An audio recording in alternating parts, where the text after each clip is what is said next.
नमस्कार फ्रेंड, मैं हूं परवेश शर्मा और आप देख रहे हैं परवेश शर्मा क्लासेस। स्वागत है आपका एक और नई वीडियो में। आज का जो वीडियो होगा वो हमारा क्लास 10th के लिए होगा, ICSE बोर्ड के विद्यार्थियों के लिए होगा। इसमें हम एक चैप्टर को कवर कर रहे हैं जिसका नाम है रेशियो एंड प्रोपोर्शन। इस टॉपिक पर हम ऑलरेडी एक लेक्चर अपलोड भी कर चुके हैं जिसमें कि हमने क्वेश्चन 1 to कवर किए हैं और आज हम एक्सरसाइज 7A के क्वेश्चन 11 to 20 इस वाले वीडियो में कवर करेंगे। आइए देखते हैं एक्सरसाइज 7A और क्वेश्चन नंबर होगा आपका 11। ठीक है, आइए देखते हैं क्वेश्चन नंबर 11। इसमें लिखा हुआ है what quantity must be subtracted from each term of the ratio 9:17 to make it equal to 1:3। आपको बताना है, देखो आपको दिया हुआ है एक रेशो, मतलब कोई दो क्वांटिटी है उनका रेशो दे रखा है। एक है कितनी आपकी 9, तो सेकंड है 17, उसके हिसाब से मतलब रेशो में है। आपने उसमें से कुछ क्या करना है, सब्ट्रैक्ट करना है।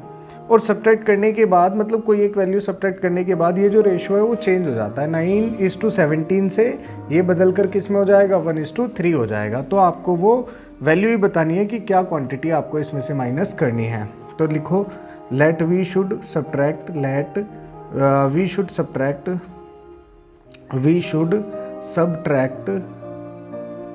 x। देखो अब लिख दो, आपके पास जो रेशो है इसमें से भी x माइनस कर दो और 17 माइनस इसमें से भी, और इक्वल्स टू लिख दो 1:3। ठीक है, अब इसकी मल्टीप्लाई यहाँ और इसकी मल्टीप्लाई यहाँ। Okay, 9 minus x the product of mean number equals to the product of extreme number. ऐसे ही करते हैं, अंदर अंदर वालों की मल्टीप्लाई और एक्सट्रीम वालों की मल्टीप्लाई आपस में कर देते हैं और इक्वल्स टू में लिख देते हैं 1:17 माइनस x। तो ये कितना हो गया 27 माइनस 3x और ये कितना हो गया आपका 17 माइनस x।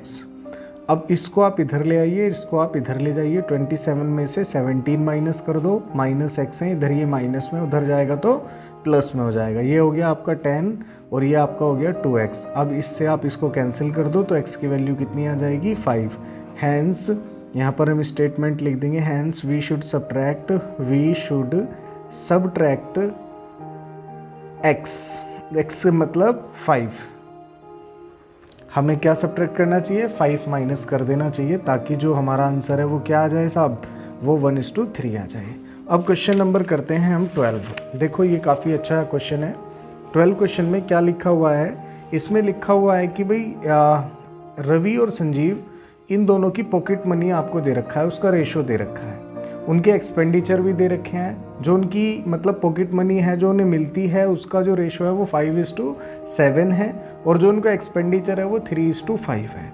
इस तरह से मतलब हर जो है मतलब एवरी मतलब रवि और संजीव दोनों ही 80-80 रुपये हर महीने बचा लेते हैं। तो आपको बताना है कि उनकी पॉकेट मनी कितने रुपए उनको मिलती है। ठीक, अब देखो आपको दे रखा है रेशो जो है वो पॉकेट मनी का रेशो ऑफ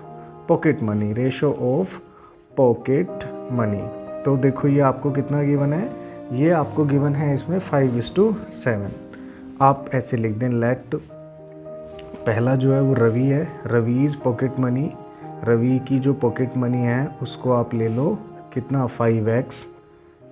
और जो दूसरा है उसका नाम है संजीव की जो पॉकेट मनी है उसको आप ले लो, संजीव्स पॉकेट मनी उसको आप ले लो 7x। मतलब देखो मैंने आपको पहले वाले वीडियो में भी बताया था कि इनमें यदि मल्टीप्लाई होगी तो सेम वैल्यू से होगी, डिवाइड भी होगा तो सेम ही वैल्यू से होगा। And ratio of their expenditure जो है वो कितना दे रखा है आपको 3:5 दे रखा है। इसको भी ऐसे कंसिडर कर लो, लेट रवीज एक्सपेंडिचर जो है उसको ले लो आप 3y एंड जो दूसरा है संजीव उसका एक्सपेंडिचर ले लो आप कितना, ये आपका रेशो है 5y। ठीक है, अब देखो कैसे आप सेविंग निकालते हैं। भाई इनकम आपको फॉर्मूला पता है, उसमें से आप एक्सपेंडिचर माइनस कर दो तो आपकी क्या निकल कर आ जाएंगी, सेविंग्स निकल कर आ जाएंगी, ये फॉर्मूला। और वो खुद तो कमाते नहीं है, उनको पॉकेट मनी मिलती है, तो मैंने यहाँ पर पॉकेट मनी लिख दिया। पॉकेट मनी में से उनका एक्सपेंडिचर घटा दिया तो क्या आ गई, सेविंग आ गई। तो अब देखिए रवि का, देखो रवि की जो एक्सपेंडिचर है वो है 3y और जो पॉकेट मनी उसको मिलती है फॉर रवि। मैं यहाँ लिख देता हूँ फॉर रवि के लिए तो 5x उसको मिलते हैं, जिसमें से कि वो 3y क्या कर देता है, खर्च कर देता है और इस तरह से 80 रुपीज़ बचा लेता है। ये बन गई हमारी इक्वेशन नंबर 1। उसी तरह से 4 संजीव, जो संजीव है उसका क्या सीन है साहब, उसको 7x रुपये मिलते हैं और वो 5y क्या कर देता है, खर्च कर देता है, जिसमें से कि उसको कितना 80 रुपये बचा लेता है और इक्वेशन नंबर क्या हो गई, ये सेकंड हो गई।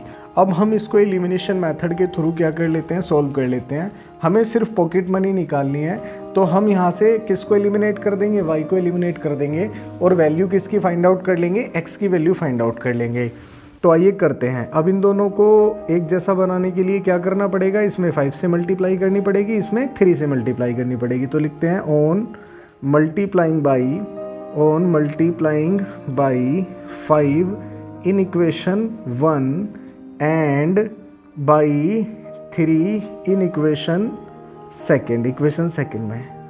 आओ देखो, अब इसमें हमें 5 से करनी है, तो 5 into 5x minus 3y equals to 80, जो कि कितना हो जाएगा हमारा, ये हो जाएगा 25x minus 15y and 400 equation number 3। और दूसरी जो इक्वेशन है वो है हमारी कितना, उसमें 3 से मल्टीप्लाई करना है, तो 7x माइनस 5y 80, ये कितना हो जाएगा हमारा 21x, यहाँ भी और यहाँ भी, ठीक, माइनस कितना 15y और ये 240 इक्वेशन नंबर 4। अब हम इनको क्या कर लेते हैं, माइनस कर लेते हैं, माइनस प्लस, क्योंकि दोनों जो साइन है वो कैसे हैं, सेम है, तो इससे कैंसिल हो गया और ये बचा हमारा कितना 4x और ये बचता है हमारा कितना 160। x की जो वैल्यू है वो कितनी हो जाएगी, 160 को 4 से डिवाइड कर दो, क्योंकि ये इधर मल्टीप्लाई में उधर जाएगा डिवाइड में, x इक्वल्स टू आ गया 40।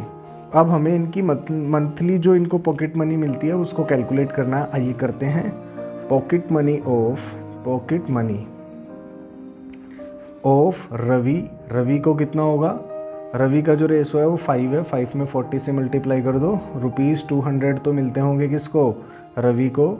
एंड ऑफ संजीव का कितना हो जाएगा, संजीव का पॉकेट मनी हो जाएगा 7 इंटू 40 ₹280, वो पॉकेट मनी मतलब इतने रुपए इसको मिलता है। यदि वो ये भी पूछता कि एक्सपेंडिचर कितने हैं, तो फिर हम y की भी वैल्यू क्या करते, कैलकुलेट करते। y की वैल्यू कैलकुलेट करने पर इसमें हम किससे मल्टीप्लाई करते, इसमें मल्टीप्लाई करते हम y की जो वैल्यू आती है उससे, और इस तरह से उनके एक्सपेंडिचर को हम क्या कर लेते, फाइंड आउट कर लेते।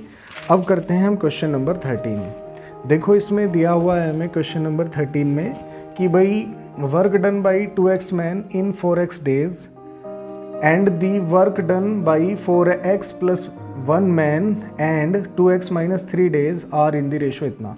मतलब दो ग्रुप हैं, उसमें कुछ आदमी कुछ दिन तक काम करते हैं, उसी तरह से दूसरा ग्रुप है उसमें कुछ आदमी कुछ दिन तक काम करते हैं और उनका रेशो ये दे रखा है 3:8।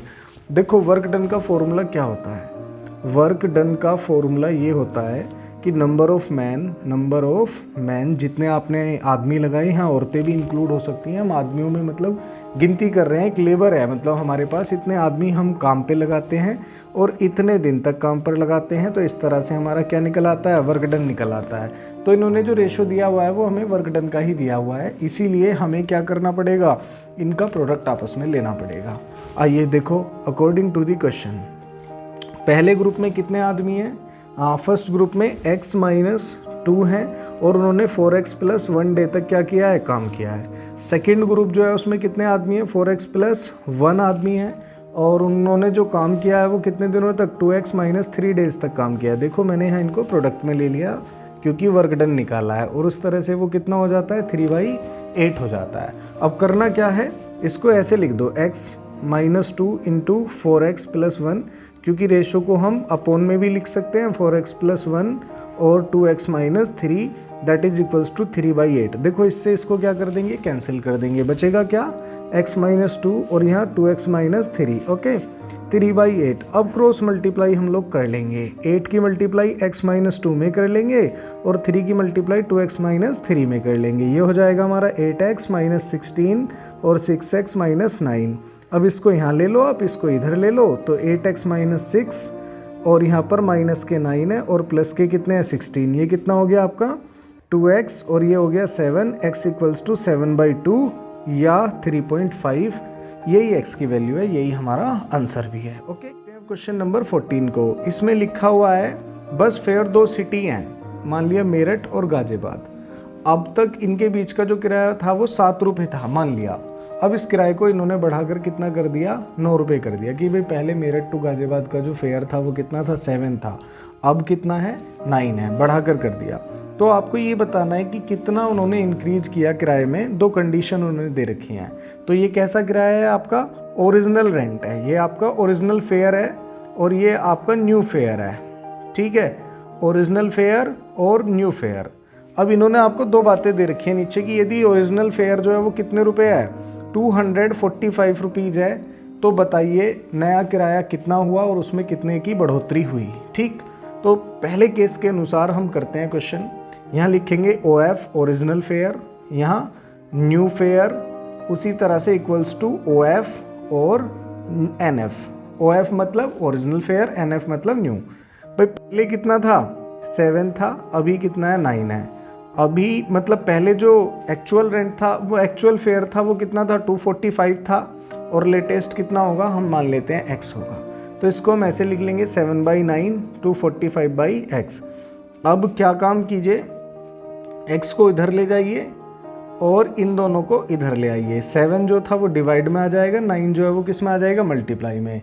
3 जा 5 जा, अब इसकी इसमें मल्टीप्लाई कर लो तो कितना हो जाएगा, 9 5 जा 45, कैरी ओवर कितना 4, 9 3 जा 27, 315 रुपीज़ का नया किराया निकल कर आ गया। लेकिन उसने हमसे नया किराया नहीं पूछा है, उसने हमसे पूछा है कि कितनी इंक्रीज हुआ फेयर में।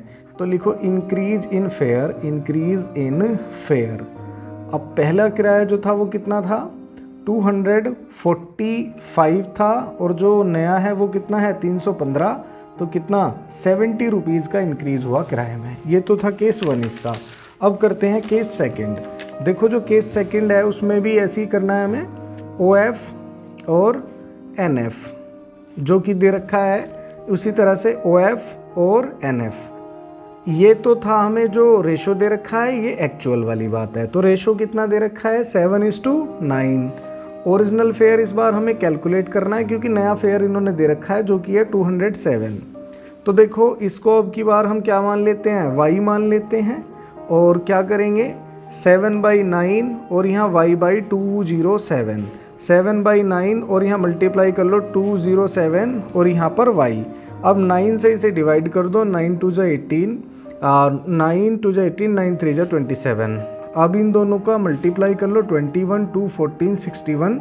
तो देखो अब जो पहला मतलब ओरिजिनल फेयर जो था वो कितना था, 161 था, और कंपनी ने उसको बढ़ाकर कितना कर दिया, 207 कर दिया। तो हमें इंक्रीज ही निकालना है, इंक्रीज इन फेयर। जो फेयर है उसमें कितना चेंज आया, 207 में से 161 को क्या करना है, माइनस करना है, जो कि आ जाएगा आपका 6, और ये 446 रुपीज़ का उन्होंने चेंज किया। ओके, आइए अब करते हैं क्वेश्चन नंबर 15। इसमें लिखा हुआ है, by increasing the cost of entry ticket to a fare in the ratio 10:13। पहले देखो ओल्ड फेयर मतलब ओल्ड कॉस्ट जो थी वो कितनी थी, ओल्ड कॉस्ट थी 10, और अब न्यू कॉस्ट कितनी आ गई है, 13। उसकी वजह से विजिटर्स की जो नंबर है उसमें चेंज आ गया है।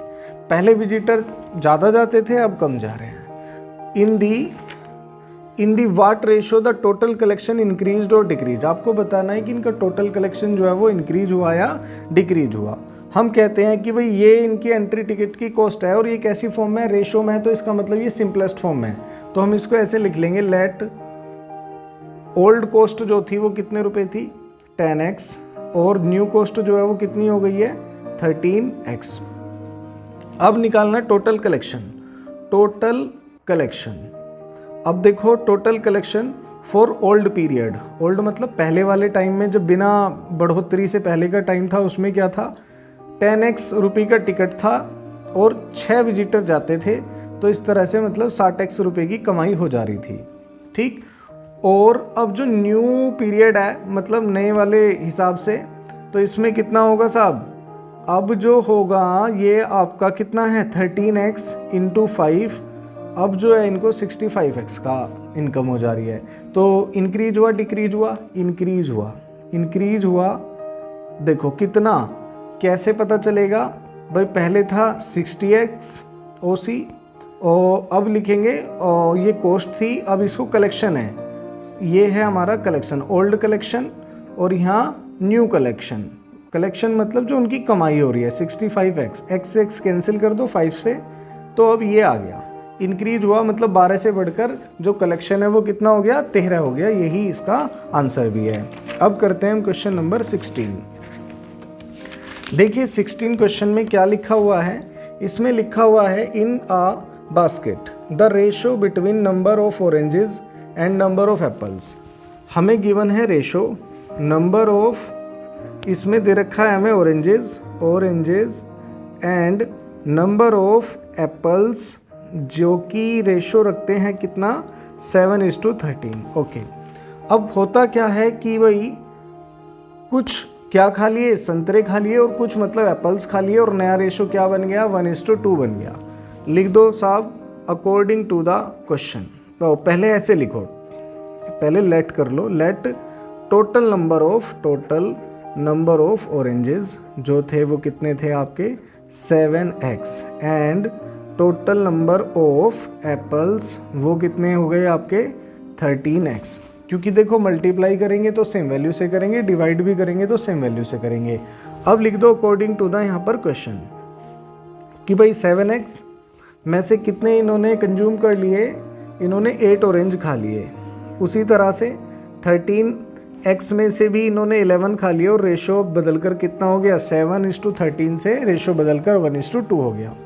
अब क्या करो, the product of mean number equals to the product of extreme number. इसको आप यहाँ पर लिख लीजिए, ये हो जाएगा आपका 13x माइनस 11, ये हो गया आपका 14x माइनस 16 और 13x माइनस 11। इसको यहाँ ले आइए, इसको यहाँ ले आइए, तो 14x में से माइनस कर लो 13x। क्यों ले आए इसे, क्योंकि ये इसका वेरिएबल, मतलब ये लाइक टर्म है, कहने का मतलब ये है यहाँ भी x है और यहाँ भी x है, और माइनस 11 और प्लस 16, ये आपका x और ये आपका 5। अब यहाँ लिख देंगे हैंस, हमें टोटल नंबर ऑफ निकालने हैं कि भाई कितने ऑरेंजेस थे और कितने एप्पल्स थे। Hence total number of oranges, भाई टोटल ऑरेंजेस कितने थे 7 × 5, टोटल नंबर ऑफ एप्पल्स कितने हैं, इसमें कर दो आप 13 × 5, ये आपका 35 हो गया, और ये आपका 65 हो गया। ये आपका आंसर है, ठीक है। अब करते हैं हम क्वेश्चन नंबर 17। ये काफ़ी इंपॉर्टेंट क्वेश्चन है, इसको ध्यान से देखिए। 17 क्वेश्चन में लिखा हुआ एक मिक्सचर है, ठीक है, 126 किलोग्राम मिल्क है, मिल्क और पानी दोनों का मिक्सचर है। अब कहते हैं कि इसमें क्या रेशो दे रखा है कि मान लिया 5 लीटर दूध है तो 2 लीटर क्या है, पानी भी है। अब कहता है कि कितना पानी और मिलाया जाए कि ये जो रेशो है ये बदलकर कितना हो जाए, ये रेशो बदलकर 3:2 हो जाए। पहले लिखो टोटल मिक्सचर कितना दे रखा है आपको, टोटल मिक्सचर जो है वो कितना दिया है, वो है आपको 126 किलोग्राम। और देखो किसका, वाटर और मिल्क का जो कॉम्बिनेशन है वो क्या है, वो देख लीजिए, मिल्क इज टू वाटर, ये किस में दे रखा है साहब, रेशो में दे रखा है, जो कि है आपका 5:2। पहले निकाल लो कि इसमें कितनी क्वांटिटी मिल्क की है, 126 किलोग्राम में मतलब कितना दूध है कितना पानी है, ये निकाल लेते हैं। तो निकालते हैं quantity of milk in mixture में कितनी क्वांटिटी है।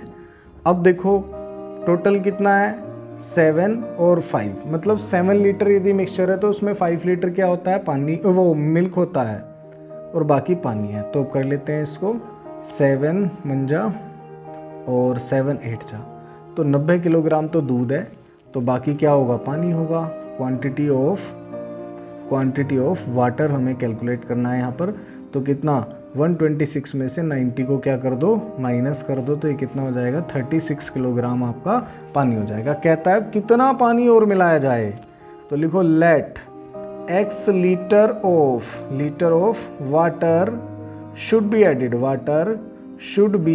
एडिड टू गेट, जो ये रेशो चाहता है वो रेशो आपका निकल आएगा। तो देखो दूध नहीं मिलाना, ये हो गया मिल्क रेस टू 36 में क्या मिला दो, पानी मिला दो, इस तरह से, मतलब इतना किलोग्राम पानी तो है ही, और पानी कितना चाहिए, x किलोग्राम पानी और मिला देते हैं ताकि रेशो जो है वो कितना हो जाए 3:2 हो जाए। मतलब 5 लीटर क्वांटिटी में 3 लीटर क्या रहे, मिल्क रहे, 2 लीटर पानी रहे। तो अब हम इसको कैसे कर लेंगे, the product of mean number equals to the product of extreme number. 90 into 2 36 plus x और इंटू 3, इससे इसको कैंसिल कर दो, कितना हो गया 30, ये हो गया 60, इधर ये प्लस में उधर जाएगा माइनस में हो जाएगा, तो x की वैल्यू कितनी आ जाएगी 24। तो हमें कितना पानी मिला देना चाहिए, हैंस 24 लीटर किलोग्राम में दे रखा है मिक्सचर, तो हम किलोग्राम ही लिख देते हैं, kilogram of water must be added. कितना पानी मिलाना चाहिए साहब, 24 किलोग्राम पानी और मिला दो, तो आपका जो मिक्सचर है वो 5:2 से हटकर कितना हो जाएगा आपका 3:2 हो जाएगा। ठीक, अब करते हैं हम इसी तरह से क्वेश्चन नंबर 18 को। देखो 18 का फर्स्ट पार्ट मैं बताता हूँ आपको क्या लिखा हुआ है। इसमें लिखा हुआ है A:B जो कि है 3:4 और B:C जो कि है आपका कितना 6:7। मैंने पहले वाले वीडियो में भी मतलब पार्ट 1 में भी इस तरह के क्वेश्चन आपको सोल्व कराया है एक, तो अब आप देखो इनको कैसे सोल्व करते हैं। भाई यहाँ भी है, यहाँ भी है, बट यहाँ पे चेंज है। चेंज किस तरह से है, आप देखो कि चेंज ये है, भाई दोनों ये बराबर आने चाहिए, या तो ये जैसे ये 4 है ये 6 होना चाहिए, या ये 6 है तो ये क्या होना चाहिए 4 होना चाहिए था, मतलब इक्वल आते तो ठीक था, लेकिन इक्वल नहीं है तो अब इनको इक्वल बनाएंगे। भैया इसमें तो कर दो आप 4 से मल्टीप्लाई इस पूरी लाइन में, और इस पूरी लाइन में किससे मल्टीप्लाई कर दो आप 6 से। तो देखो ऐसे करते हैं, इस वाले की यहाँ पे मल्टीप्लाई कर देते हैं, इस वाले की यहाँ पे मल्टीप्लाई करते हैं। अब देखो क्या करना है, A:B कितना हो जाएगा, तो 6 × 3 और 4 × 6 कितना बन गया ये 18:24, और B:C ऐसे दे रखा है, B:C जो दे रखा है वो कितना दे रखा है इतना, तो इसमें करेंगे 4 से मल्टीप्लाई और इसमें करेंगे हम 4 से ही मल्टीप्लाई, तो ये कितना हो गया 24 और 28। अब देखो ये दोनों एक जैसे हो गए ना, तो A, B और C। अब 18 यहाँ भी 24 यहाँ 28, क्या ये सिंपलेस्ट फॉर्म में है, क्या इन सभी का HCF 1 है, नहीं है, तो ये 2 से डिवाइड हो जाएंगे, 2 से डिवाइड कर लेते हैं, ये 9 आ गया, ये 12 आ गया, और ये आपका कितना आ गया 14 आ गया। अब इन सभी का जो HCF है वो कितना आएगा 1 आएगा, इसलिए ये मतलब सिंपलेस्ट फॉर्म में है। आप आगे का जो मतलब बी पार्ट है उसको खुद कर लेना, मैं 19 कराता हूँ, 19 में भी आपको आपका फर्स्ट पार्ट करा देता हूँ। लिखा हुआ है इफ़ 3A = 4B = 6C, और आपको फाइंड करना है A:B:C आपको फाइंड करना है। देखो कोई दिक्कत नहीं, बहुत ही आसान तरीके से मैं आपको इसे कराऊंगा। आप ऐसे लिखो 3A लेट कर लो, मान लो = 4B = 6C = K, मतलब किसी एक वेरिएबल के इक्वल हैं, ये सारे इक्वल हैं, मतलब A में 3 से मल्टीप्लाई कर दो, B में 4 से मल्टीप्लाई कर दो, C में 6 से मल्टीप्लाई कर दो, तो ये सारे कैसे आ जाएंगे इक्वल आ जाएंगे। तो मैंने कहा कि ये सब किसके इक्वल हैं, K के इक्वल हैं, क्योंकि ये इक्वल ही हैं। अब देखो 3A = क्या लिख दो K, उधर 4B = क्या लिख दो K, उधर 6C = क्या लिख दो K। A की जगह कितना आ जाएगा K/3, B की जगह कितना आ जाएगा K/4 एंड C की जगह कितना आ जाएगा आपका K/6। इतना हो गया। अब देखो अकॉर्डिंग टू द क्वेश्चन, अब हम करते हैं इसको। इसमें लिखा हुआ है कि हमें A:B:C निकालना है, तो A की जगह कितना रख देंगे K/3, B की जगह कितना रख देंगे K/4 और इसकी जगह कितना रख देंगे K/6। इन सब का ले लो एलसीएम, ये जो डिनोमिनेटर हैं, ठीक है। एलसीएम इनका आ गया 12, तो 12 से ही क्या कर दो मल्टीप्लाई कर दो यहाँ पर। अब देखो ये कितना हो जाएगा, ये आपका हो गया 4, ये आपका हो गया 3, ये आपका हो गया 2, ये हो गया 4K 3K और 2K। K से K क्या कर दो कैंसिल। अब ये देखो क्या ये अपनी सिंपलेस्ट फॉर्म में है, हाँ ये अपनी सिंपलेस्ट फॉर्म में है। क्यों, कैसे पता चला भी सिंपलेस्ट फॉर्म में है, क्योंकि इनका जो HCF है वो कितना है 1, इसीलिए अपनी सिंपलेस्ट फॉर्म में है। अब इसका अगला पार्ट आप खुद कर लेना, मैं आपको क्वेश्चन कराता हूँ। 20 में हमें निकालना है कंपाउंड रेशो निकालना है, find the compound ratio, find the compound ratio. देखो कंपाउंड रेशो हम इसको कैलकुलेट करेंगे किस तरह से। हमें दे रखा है 2:3, अगला है 9:14 एंड 14:27। जब भी हमें कंपाउंड रेशो निकालना हो तो देखो हमें क्या करना चाहिए, ये जो पहले वाली टर्म है मतलब इनको ले लो, 2 × 9 × 14 इज़ 2। अब ये जो लास्ट वाली हैं इनको ले लो और 3 × 14 इंटू 27।